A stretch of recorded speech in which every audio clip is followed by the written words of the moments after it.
What's going on, guys? It's Fight Season MMA, and today I want to make a video talking about which current UFC champion will have the longest title reign. A lot of these UFC champions have 1 or 2 title defenses and then lose the belt. Some of them have 3 or 4, but I want to talk about who is going to go on that really long title reign streak of who is going to have 5, 6, 7 title reigns. The longest title reign in recent memory for me was Kamaru Usman at I think at 5. John Jones obviously has the most, but Kamaru Usman had the most in the past recent history. We got people like Aljamain Sterling who had 3 title defenses, and some other individuals like Leon Edwards who had 2 title defenses. So those were kind of minuscule, but I want to talk about who is going to have a really long title defense in the near future. If you guys enjoyed the UFC content, please leave a like, comment, and subscribe. That is the best way to support the channel each and every time you guys watch the videos. Obviously, liking just shows me that you guys enjoy the content. Subscribing means you guys want to stay in tune with the latest MMA news and content, and turning on those post notifications will allow you to understand as soon as my content drops daily. But let's jump into the video of which UFC champion I believe will have the longest title reign. Okay, so currently in the UFC's 8 division, there are 9 champions, which is kind of weird, but in the heavyweight division, we got John Jones, who is the undisputed champion, and Tom Aspinall, who is the interim champion. Light heavyweight is Alex Pereira, middleweight is Dricus du Plessis, welterweight is Belal Muhammad, lightweight is Islam Makhachev, featherweight is Ilia Topuria, bantamweight is Sean O'Malley, and flyweight is Alexandre Pantoja. Now, out of all of these fighters, who is going to have the longest title reign? The current longest title reign is Islam Makhachev on a 3 title reign streak, which is really impressive considering the lightweight division is a super hard division to reign in. He's defended against Alexander Volkanovski twice and Dustin Poirier once.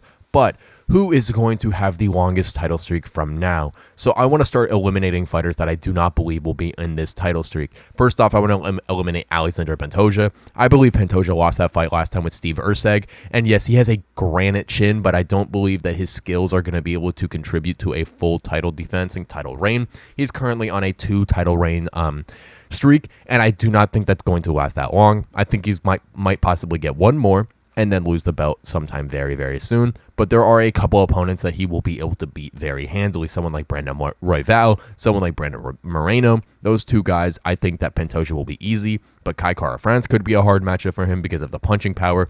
Tatsuro Taira, he hasn't faced. Someone like Manel Kape could possibly be a good fight if he actually gets aggressive in his fights. So those would be the reasons why I don't think Pantoja will be the longest reigning title holder. Now, another title holder who has a chance to be long reigning, but I don't think would be Ilia Topuria. Ilia Topuria has a very hard fight coming up with Max Holloway, and if he looks over Max Holloway any bit, he's going to get put to sleep. Max Holloway is one of the most savage UFC fighters that the organization has ever seen. So I think that if Ilia Topuria gets through Max Holloway, there is no one else in the division as tough as Max Holloway.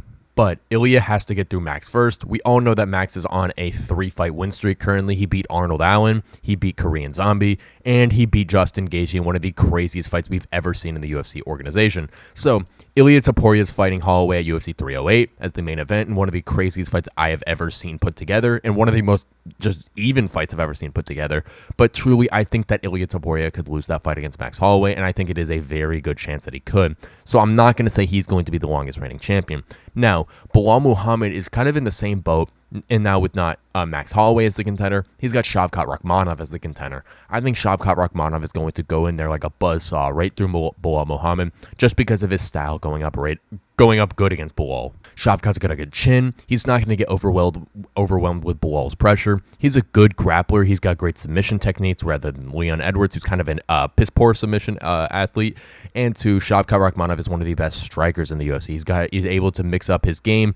He's able to do everything he wants to on the feet. So I don't think Belal Muhammad is going to really be able to beat him. Now, for the entire top of the welterweight division, I think it's a harder top to defend against rather than the featherweight division. For Ilia Topuria, Volkanovski is going to be an easy fight. I think Ortega is going to be an easy fight. I think someone like Diego Lopez could pose a lot of problems, but he is not there yet.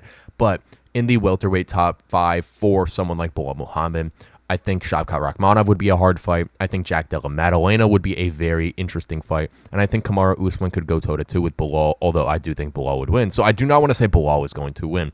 Then we have John Jones. John Jones is going to retire sometime soon. And yes, he has the longest defense streak at light heavyweight, but now he's at heavyweight. He's 37 years old. I just don't see John Jones defending and wanting to be around the sport that long. So left, we have Sean O'Malley, we have Islam Makhachev, we have Dricus du Plessis, Alex Pereira, and Tom Aspinall. And the other fighter I want to get rid of is Alex Pereira. Now, Alex Pereira might have the longest title streak in the shortest amount of time, which is very impressive, but I do think Alex Pereira is going to retire sometime soon.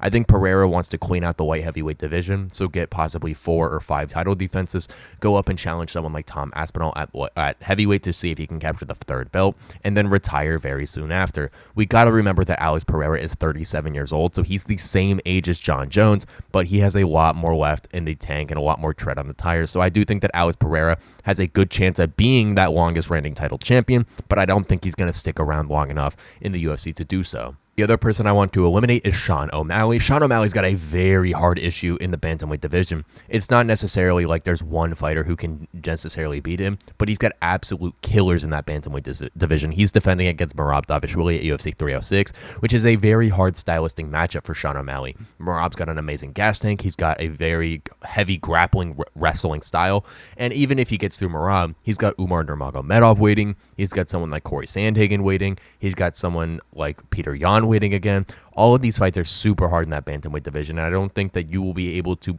defend against every single one of them perfectly because of how deep the division is. So right now, currently, we are left with 3 champions. That is Islam Makhachev, Dricus du Plessis, and Tom Aspinall. And I want to eliminate next Dricus du Plessis. I just think that Dricus du Plessis, out of all of these guys, has a very hard time with that middleweight division. Someone like Sean Strickland could 100% beat Dricus du Plessis because he's so defensively responsible. He has great takedown defense and kind of has that style to be able to evade Dricus. Now that fight is going to happen again very, very soon. Dricus just defended at UFC 305 against Israel Adesanya in a very impressive performance, but Strickland is going to be a way harder fight for Dricus du Plessis. So I do think that Dricus could 100% lose to someone like Sean Strickland. I think that he could possibly lose to Robert Whittaker in their second match, and someone like Kyle Berhalo, who just beat Jaron Cannonier last night, would be a very hard matchup for Dricus du Plessis, but we can 100% see when this fight gets a little bit closer. So being left with Tom Aspinall and Islam Makhachev, we can truly debate against these two. Tom Aspinall is 100% going to be a long-reigning heavyweight champion. He has the lowest fight time in the UFC. And his last 3 fights have lasted a total of 3 minutes and 20 seconds. Now, Islam Makhachev is one of the most skilled fighters in the UFC. He's defended against Alexander Volkanovski twice and Dustin Poirier once, and he won the belt off Charles Oliveira. So he has a very hard and very impressive resume to capture the title and defend against. But who do I think out of these two is going to have a longer title reign? And I'm going to say in their respective division, it's going to be Tom Aspinall.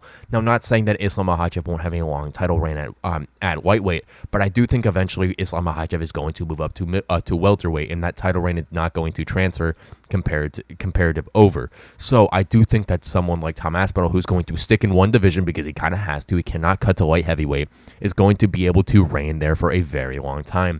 In my opinion, there is no one as skilled in the heavyweight division as Tom Aspinall. I think Tom Aspinall's hardest fight in the heavyweight division would be someone like Alex Pereira moving up from light heavyweight, because Cyril Gane, I don't think hits as hard as Alex Pereira. I don't think he's as technically responsible as Pereira, and I think Pereira actually has better takedown defense than Gane, which is crazy to say, but Tom Aspinall is super smart. He's got a very well-rounded game, and I truly think that Tom Aspinall would be able to go out there and defend against any heavyweight in the world. Now, Islam Makhachev, if he stays at lightweight, I 100% could see him having the longest title reign, but the lightweight division is a lot deeper. The top 15 is way better than the top 15 in heavyweight. The guys at the bottom part from 10 to 15 at heavyweight would lose 100% in a pound-for-pound rankings to every single top 10 to 15 fighter in lightweight. So ultimately, I just believe that Tom Aspinall has an easier division to go through. I think he's going to be a lot more dominant than someone in that division. Not saying he's a better pound-for-pound fighter than Islam Makhachev, because I 100% believe Islam is the best pound-for-pound fighter in the world. But I do think since Tom Aspinall's division is a lot easier than Islam's, I think he will be the longest reigning UFC champion. Thank you guys so much for watching this episode of Fight Season MMA, and please let me know what you think down below in the comments of me saying that Tom Aspinall will be the longest reigning UFC champion. I think it's very close between Tom Aspinall and Islam Makhachev, but I ultimately had to lean with Aspinall because of how weak his division is and of how dominant he is over every single person in his division.